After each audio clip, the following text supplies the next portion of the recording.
በጣም ደግ የሆነው ቅዱስ ገብርኤል ብዙ ጊዜ ላይ በእለተ ቀኑ ምንም አይነት ሰው ስራ የማይሰራው ለምንድን ስለሚወደው እንዳትሉ በደንብ አርጎ ምን ስለሚያደርገው ስለሚፈራው ነው።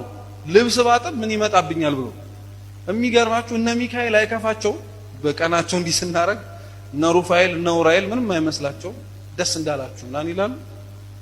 ኃይሉን መራት ታስቡ ኃይሉን በፍጹም ስጋዊ የሆነውን ነገር በእነዚህ ቅዱሳን መላእክት እንደ ሰንበት በሚከበርባቸው ዕለታት ላይ ደገኛ የሆነ መልካም ስራ እንድንሰራባቸው ያስፈልጋል። አስቡት ለ30ውን ቀን በሙሉ ስንደክም እንዴት አንድ ቀን ለነፍሳችን መኖር ይከብደን?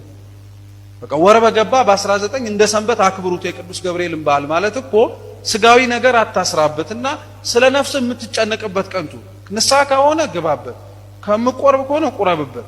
መልካም ለማድረግ ይሄ ስድስቱን ህግጋተ ወንጌል ተረቢያ ብለተኛል ተጠምጫ ተጠተኛል የሚሉትን ለማድረግ ከሆነ ተጠቀምበት ያንን ቀን እንጂ ገብርኤል ነው ብለ እጅግርን አጣጥፈ ቁጭ በልኩ ያለ ማንም የለም።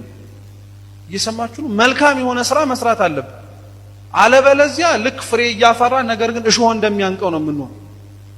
መልካም የሆኑ ፍሬዎች። ስለዚህ እግዚአብሔርን መፍራት ማለት የሆነ ነገር ያደርግብኛል ብሎ መሳቀቅ አይደለም። አብዛኛው ሰው እግዚአብሔርን ትወደዋለህ ሲባል እወደዋለሁ የሚለው የሚወደው ብቻ ኖሮ አይደለም የሚፈራውም ስላለ ደግሞ አልወደውም ብል ምን ሊያረግብኝ እንደሚችል ማን ያውቃል እያለ አይደለም። እግዚአብሔርን መፍራት ማለት እስቲ ኃጢአትን በሉ እሱን እወደዋለሁ ብሎ በሉ እንጂ መተው ማለት ነው።